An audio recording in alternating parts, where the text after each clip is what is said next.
हमारे आलोच्य विषय ये महाप्रभु के ये अद्भुत पावन जीवन चरित तत्सहित उनके जो प्रेमी भक्त जो पार्षद आए हैं उनके जीवन चरित संबंध में किंचित दिग्दर्शन करने का प्रयत्न कर रहे हैं।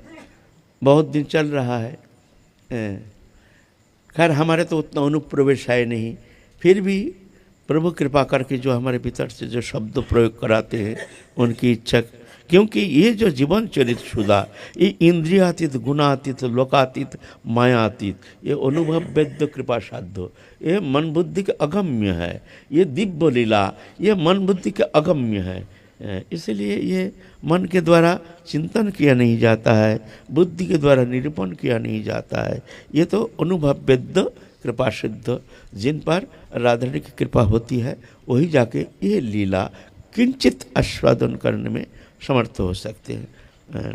वो समर्पण वो आस्वादन कराते ऐसे समर्पित आत्मा है। आज के हमारे आलोच्य विषय है गदाधर दास।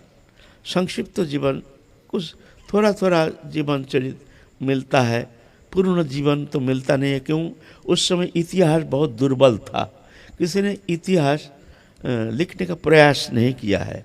कोई कोई कुछ थोड़ा थोड़ा जो जो लिख के गए हैं तदनुसार थोड़ा थोड़ा हम लोग आस्वादन करने का चेष्टा करते हैं, लेकिन इतिहास उस समय बहुत दुर्बल था। भारत की इतिहास भी ऐसा ही था, इतिहास कोई लिखते नहीं थे, है ना। तो इस तरह से छोटी छोटी सब जीवन आलेख हमको मिलता है। गदाधर दास ये एड़ियादह नाम के स्थान पर ये इनके जन्मभूमि है। ये महाप्रभु के पार्षद हैं, आए हैं इस कलियुग में महाप्रभु के साथ। बचपन से ही तो जब महाप्रभु के साथ है उनके पार्षद तो नू, ये तो आए हैं लीला करने के लिए। ये तो साधारण बद्ध जीवात्मा नहीं है, ये तो नित्य मुक्त सनातन। जैसे साधारणतः के एक नियम है, पेड़ में पहले फूल होता है फिर फल होता है, ये नियम है सर्वत्र। लेकिन इसके व्यतिक्रम कभी दिखने में आता है। कोई कोई पेड़ है जिसमें फल लेके जन्म लेता है, फूल एक नाम मात्र है। जैसे आपका घिया, कोयला, खीरा, तोड़ोई, वो फल लेके जन्म लेता है।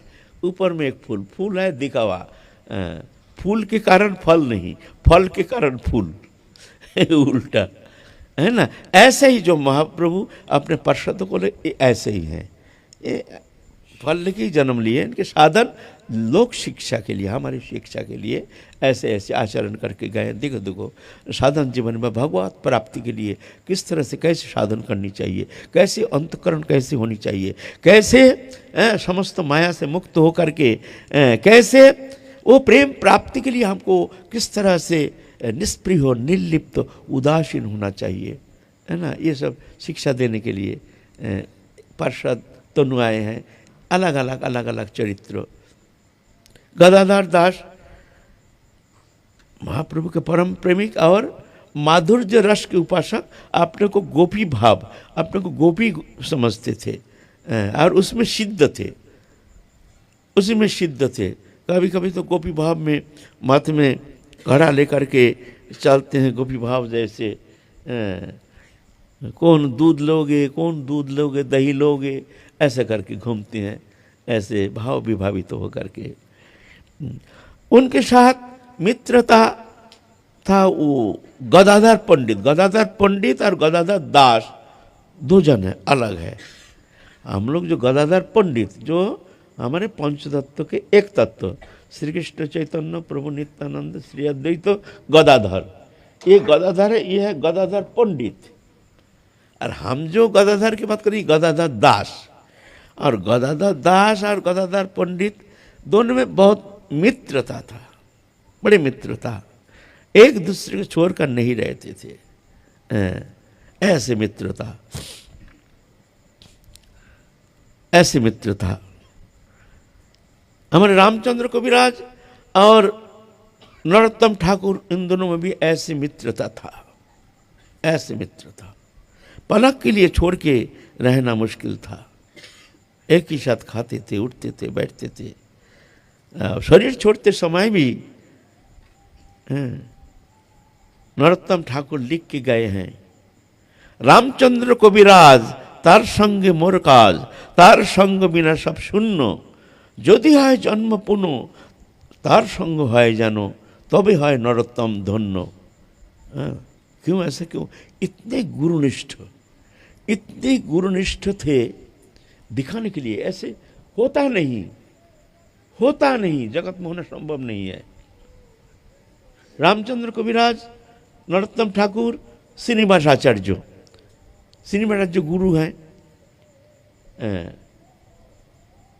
शिष्य है रामचंद्र कविराज, लेकिन मित्र जैसे, मित्र सखा। थाली लेकर बैठे हैं प्रसाद पाने के लिए। रामचंद्र श्रीनिवास आचार्य प्रभु, आजा नरोत्तम, रामचंद्र चलो हम एक साथ प्रसाद पाएंगे, चलो एक थाली में पाएंगे। बताओ, गुरु के साथ शिष्य एक थाली में पा सकते हैं? आप पाएंगे? किसी भी कीमत ये संभव नहीं है। गुरु के साथ हम कैसे पाएंगे एक थाली में? हाँ, गुरु उठा के हमको दे दे तो हम ले सकते हैं, लेकिन एक थाली में ना। गुरु कह दिए, गुरु आदेश, गुरु की इच्छा। हाँ हाँ गुरुदेव, हाँ गुरुदेव। बैठ गए रामचंद्र, नरोत्तम, हाँ प्रभु, हाथ धो के बैठ गए, बात कर रहे हैं, हंस रहे हैं, खा रहे हैं। क्यों? गुरु की प्रसन्नता, गुरु का आदेश। कहाँ नरक जाएंगे, कहाँ जाएंगे? ये नहीं। एक दिन परीक्षण करने के लिए श्रीनिवास आचार्य प्रभु रामचंद्र कविराज को संध्या के समय एक देखते हैं, संध्या के समय कहीं एक रस्सी पड़ा हुआ है, हवा में हिल रहा है। श्रीनिवास आचार्य प्रभु कहते हैं, रामचंद्र अरे देखो देखो देखो देखो, एक सांप, काला सांप। हाँ हाँ प्रभु, सांप सांप सांप। हाथ पकड़ के किससे, उधर मत जाइए, ये खतरनाक, ये नाक सांप। फिर श्रीनिवास आचार्य प्रभु बोलते, अरे दूर रामचंद्र, तुम्हारा दिमाग खराब हो गया, ये तो रस्सी पड़ा हुआ है, दिखता नहीं है। रामचंद्र कविराज जी, हाँ हाँ हाँ प्रभु, ये रस्सी है। फिर हम श्रीनिवास आचार्य प्रभु कहते, अरे ना ना ना ना ना ना, वो तो हिल रहा है, वो तो फन हिला रहा है। अरे ये सांप सांप, हाँ प्रभु सांप सांप सांप।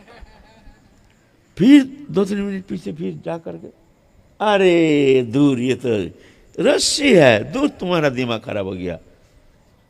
हाँ हाँ प्रभु, आप जो कहे रस्सी है, ये माने गुरुदेव कहे हैं सांप है तो सांप दिख रहे हैं, गुरुदेव कह रहे हैं रस्सी है, रस्सी दिख रहे हैं। गुरु का शब्द झूठ नहीं हो सकता। सांप सांप दिख रहे हैं, गुरुदेव कह रहे हैं रस्सी, रस्सी दिख रहे हैं, बोल नहीं रहे हैं, रस्सी है, निश्चित रस्सी है। तो ऐसे गुरुनिष्ठ साधक, उनके गुरुनिष्ठा का कोई ठिकाना नहीं। एक बार क्या हुआ, तो आए हैं थोड़ा सा श्रीनिवास आचार्य प्रभु के, थोड़ा सा कहानी थोड़ा सा मन लग गया, थोड़ा सा सुना रहे हैं। एक बार क्या हुआ, श्रीनिवास आचार्य प्रभु एक बार घर में दरजा बंद करके भजन में बैठ गए हैं। 3 दिन हो गया, 3 दिन निकाल नहीं रहे हैं। 3 दिन हो गया, सब भक्त मंडली, उनके जो 2 पत्नियां हैं, सब आकर के दर्द ठकठका रहे हैं, आवाज़ नहीं। सबको बुलाए, सब आकर के देखते हैं कोई आवाज़ ही नहीं। तो बोले क्या हो गया भाई, रात में कुछ कीड़ा काट लिया, नहीं शरीर छोड़ दिया? नहीं, इतना आवाज़ करने के बाद भी वो सुनते नहीं है, क्या बात है, बहरा हो गया। तोड़ो दर्जा को तोड़ दिया। तोड़ करके देखते आसन में आँख मुद करके बैठे हैं, पल्स बीट, हार्ट बीट नहीं है। वैद्य बुलाया, वैद्य आके देखते हैं हार्ट बीट बंद, पल्स बीट नहीं। रोना पीटना शुरू हो गया, बहुत समय हो गया, अब क्या करें? तो कहते हैं तो अब 3 दिन हो गया, दाह संस्कार करना ही औचित्य है, अब क्या करें? तो उसके अंदर वयोवृद्ध एक जन थे, वो कहते हैं अरे भाई ऐसे सहज जल्दी निर्णय मत लो, रामचंद्र को बुलाओ, तो गुरुनिष्ठ साधक है ना।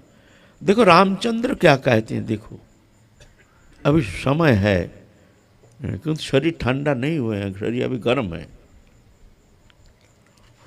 वहाँ से जाजिग्राम से श्रीखंड जहाँ रहते हैं रामचंद्र को विराज, 6 किलोमीटर दूर खबर भेजा है। एक जन रोते रोते रामचंद्र कबीराज के पास गए हैं जो आपके गुरुदेव शरीर छोड़ के चले गए। सुन करके ठाठा के हंसना शुरू किया बड़ी जम के, गुरुदेव चले गए हमको पता नहीं। ये कोई ऐसा होता है क्या? ऐसा हो ही नहीं सकता है, गुरुदेव चले गए और हमको पता नहीं, ऐसा थोड़ी होता है। बड़े जम के हंस रहे हैं, बोले उनकी कुछ लीला है, चलो चलो हम जा रहे हैं, देखते हैं क्या लीला है। हंसते हंसते आ रहे हैं रामचंद्र को विराज, आ करके सब हजारों लोग इकट्ठा हो गए। उतने बड़े आचार्य श्रीनिवास आचार्य प्रभु, इतना मान्यता प्राप्त सब जानते हैं। हजारों लोग इकट्ठा हो गए, हटो हटो हटो हटो। रामचंद्र को विराज भीतर प्रवेश किए, देखते हैं वही आसन में बैठे हैं। देख करके कहते आप लोग जाओ सब, हम जब तक नहीं कहेंगे तब तक दरवाजा खोलना नहीं, तुम लोग जाओ। तो सब सोचते भाई ना जाने क्या तंत्र मंत्र करेंगे, ना क्या क्या करेंगे, कुछ जरूर कुछ करेंगे। बोलते चिंता मत करो, आप लोग जाओ ना, जाओ यहाँ से। जब तक हम नहीं बोलते हैं तब तक दरवाजा कोई ठक ठकाना नहीं, दरवाजा खोलना नहीं। तो दरवाजा बंद कर दिए, बंद करके एक आसन लेके बगल में बैठ गए हैं। बैठ करके वहाँ ध्यानस्थ हो गए हैं। हो करके वो दिव्य दृष्टि से वो देख रहे हैं जो दिव्य वृंदावन के अद्भुत शोभा। वहाँ जमुना पुलिन, वहाँ ऐसे सुंदर सुंदर कमल खिले हुए हैं, और वहाँ झलक के लिए कर रहे हैं राधा कृष्ण आदि सखियों के साथ। ललिता विशाखा चित्रा इंदुलेखा चंपक लता रंग देवी तुंग विद्या सुदेवी रूप मंजरी रति मंजरी विलास मंजरी कस्तूरी मंजरी मंजुलाली मंजरी रस मंजरी गुण मंजरी लवंग मंजरी अनंग मंजरी आदि सब वहाँ जलकेली कर रहे हैं। जलकेली करते करते क्या हुआ, राधा रानी का कानन के कुंडल जो है वहाँ गिर गया। तो एक कुंडल है, एक कुंडल गिर गया। राजा ने कहा हमारा कुंडल गिर गया, ढूंढो भाई ढूंढो। भाई वहाँ दिव्य लोक में क्या कुंडल का कोई अभाव है क्या? और राधा रानी है अनंत वैकुंठेश्वरी, अनंत कोटि विष्णु लोको नम्र पद्म जर्चिते हिमाद्रिजा पुलमाजा बिरिंचिजा बराप्रदे, ऐसे राधा रानी है। अनंत कोटि विष्णु लोक समस्त लक्ष्मियाँ जिनके चरण कमल को वंदना करते हैं। विष्णु लोक नम्र पद्म जा अर्चिते, जिनके चरण कमल को अर्चना करते हैं। हिमाद्रिजा हिमालय की कन्या पार्वती, पुलमाजा पुलमा ऋषि की कन्या इंद्राणी, बिरिंचिजा बिरिंची ब्रह्मा की कन्या सरस्वती, जा बड़ा प्रदे माने राधा रानी जिन उनको सब वर देते हैं, आशीर्वाद करते हैं। ऐसे हमारे राधा रानी है। तो उनको के कुंडल खो गया ना, ये लीला है, इसको कहते हैं लीला, नरोचित लीला। नरो लीलावत कोई बल्लम, भगवान जब लीला करते हैं नरो लीलावत, नरो लीला को कभी अतिक्रमण नहीं करते हैं। वहाँ भूख प्यास सब है, लेकिन वो दिव्यातीत आनंदमय वो लीला, भूख प्यास सब कुछ है वहाँ, निद्रा है सब है। भगवान को भूख लगता है? बोले हाँ वहाँ भूख लगता है। भगवान को सोते हैं? हाँ भगवान सोते हैं। भगवान को स्वप्न देखते हैं? वहाँ भगवान स्वप्न देखते हैं। ये भक्त भगवान के अद्भुत लीला, ये कभी चिंता के अगम्य है। नरोचित देखने में मनुष्य चित, लेकिन नरोचित है ही नहीं, क्यों? मनुष्य लोक में जो हम लोग क्रियाकर्म करते हैं, आहार निद्रा भय आदि जो भी है, ये अविद्या जातो माया जातो ये क्रिया है। ये माया ने आवरण करके रखा है, अविद्या माया महामाया ये अंधकार है। लेकिन वहाँ योग माया के द्वारा, वो लीला शक्ति के द्वारा भगवान ये दिव्य लीला प्रकटन करते हैं। वो दिव्य लीला ये मायातीत इंद्रियातीत गुणातीत दिव्य सच्चिदानंदमयी लीला शक्ति के द्वारा वो भगवान वो लीला रस आनंद आस्वादन करते हैं, भक्त को आनंद देते हैं, स्वयं आनंद पाते। इस विषय में हम लोग आलोचना की है, अभी इसमें हम अनुप्रवेश नहीं करेंगे, हम आगे चलेंगे।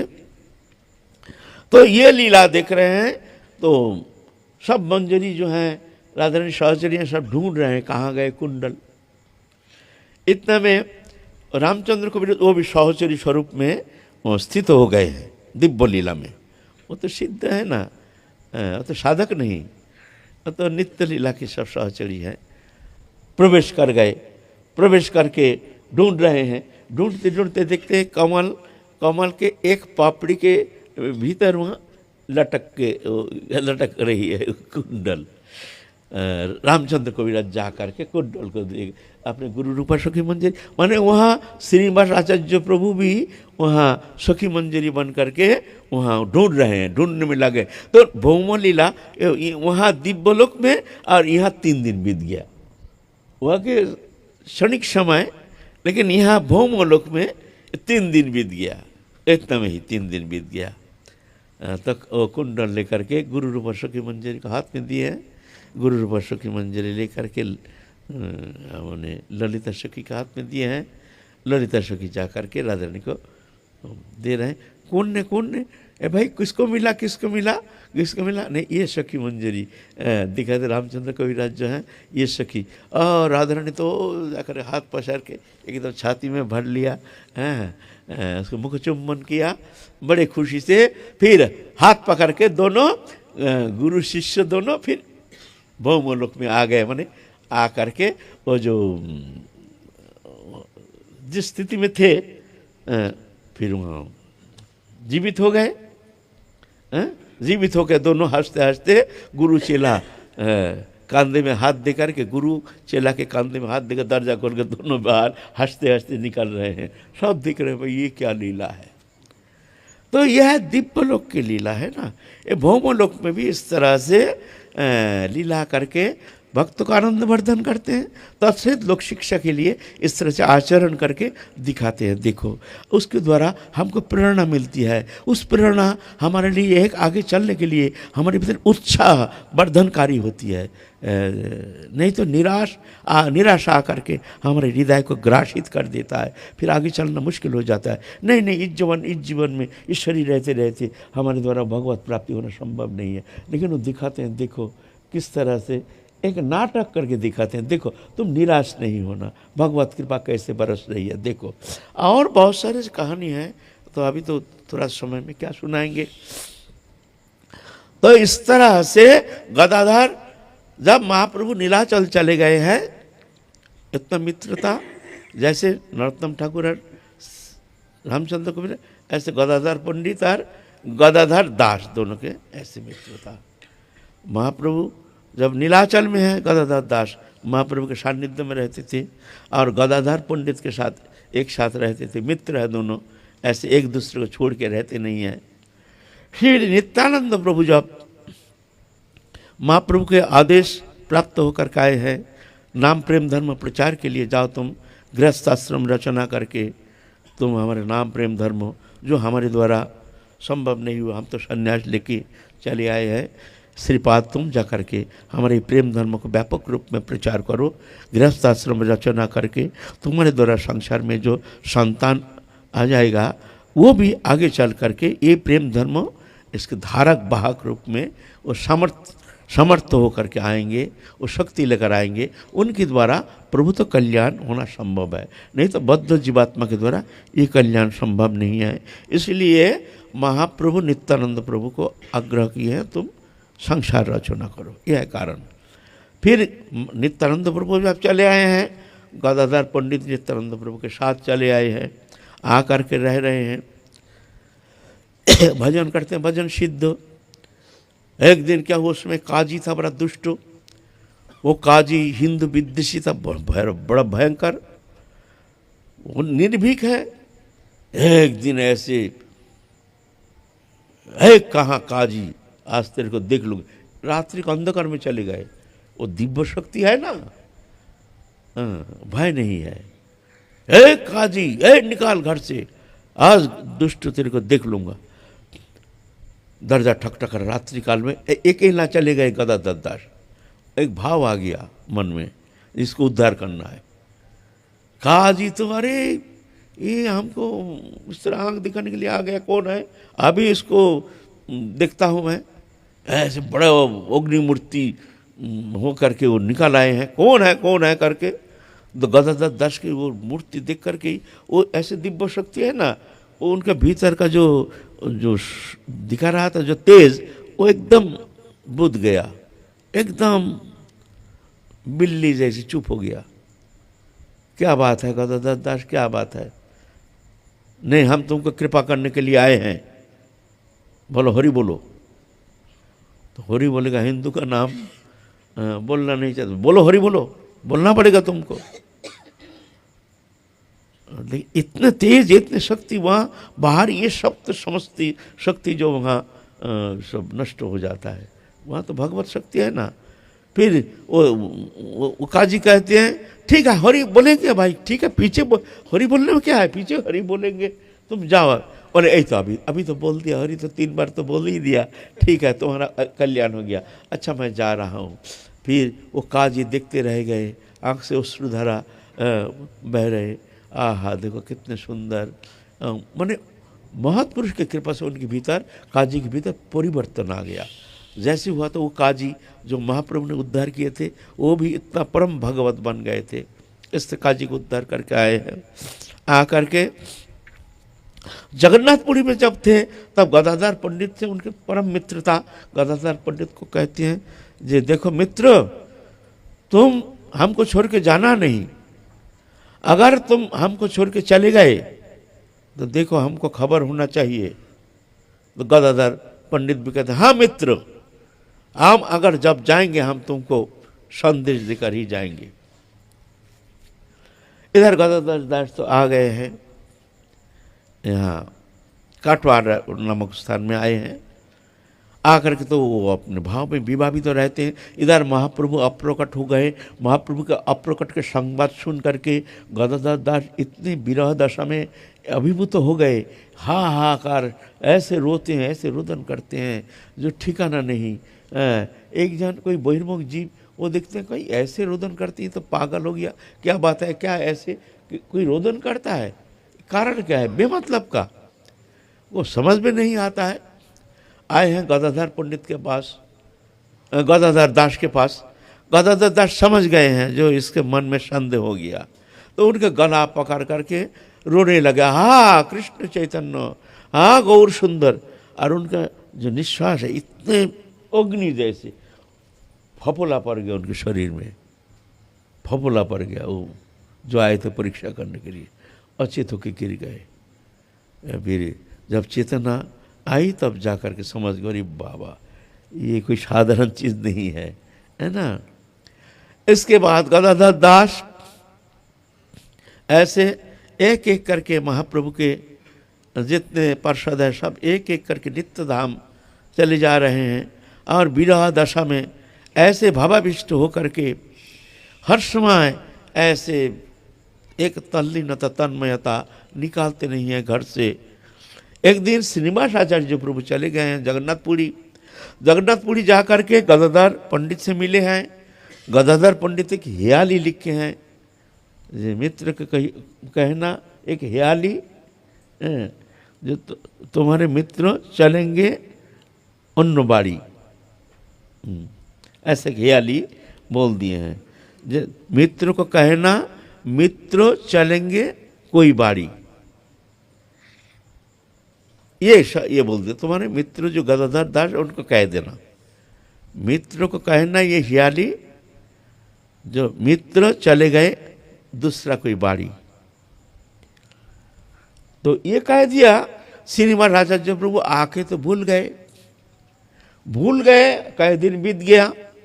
बीतने के बाद याद है अरे गदाधर पंडित हमको एक संदेश देने के लिए कहा था, मित्र को ही संदेश देना। फिर गए हैं श्रीनिवास गदाधर दास की वहाँ, कहते हम तो गए थे जगन्नाथपुरी और मित्र ने आपके मित्र ने ये संवाद दिया। मित्र का कहना है कि हियाली मित्र चले गए कहीं अन्य बाड़ी। आँख मूंद के बैठ गए, जान गए जो हमारे मित्र चले गए। उफ, इतना दुखी हो गए जब हमारे मित्र चले गए, संवाद दे दिया और यह हमको कहा नहीं, हमारे हमको बिना पूछे हमारे मित्र चले गए। खूब रोना पीटना इस तरह से। हाँ हाँ, महाप्रभु चले गए, महाप्रभु के समस्त पार्षद चले गए, और एक हमारे मित्र था गदाधर पंडित, वो भी चले गए, और हमको संदेश नहीं दिया, जाती हमको आज से मुंह नहीं दिखाना, श्रीनिवासाचार्य प्रभु को कह दिया। और वो श्रीनिवासाचार्य प्रभु जो नित्य लीला में हम जो बताए वो लीला नित्य, फिर भी देखिए कैसे वैष्णव अपराध से डरते हैं। हम लोग तो कुछ है नहीं, वैष्णव अपराध से डरते नहीं, लेकिन फिर भी डरते हैं।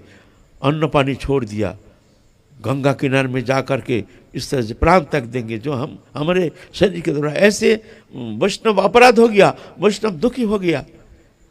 इतना में जो सची माता, विष्णुप्रिया माता महाप्रभु के धर्मपत्नी, उनके दासी वो आए हैं, आकर के श्रीनिवासाचार्य प्रभु के क्षीण दशा देख करके जाके कहे हैं, जो ये श्रीनिवासाचार्य जो है अब प्राण त्यागने लायक है, वो तो बहुत दुखी होकर के प्राण त्यागने के लिए गंगा किनारे पड़े हैं। तो विष्णुप्रिया माता आकर के समझ गए हैं कुछ अनर्थ हो गया है, आए हैं गदाधर दास के पास। वो तो प्राचीन है ना विष्णुप्रिया माता, और ये सब जूनियर है ना, माँ है ना, सब कोई महाप्रभु के अंतर्ध्यान के बाद विष्णुप्रिया माता ही समस्त गौरीय संप्रदाय के सब कोई आचार्य रूप में मानते थे, ये हमारे सबके माँ है।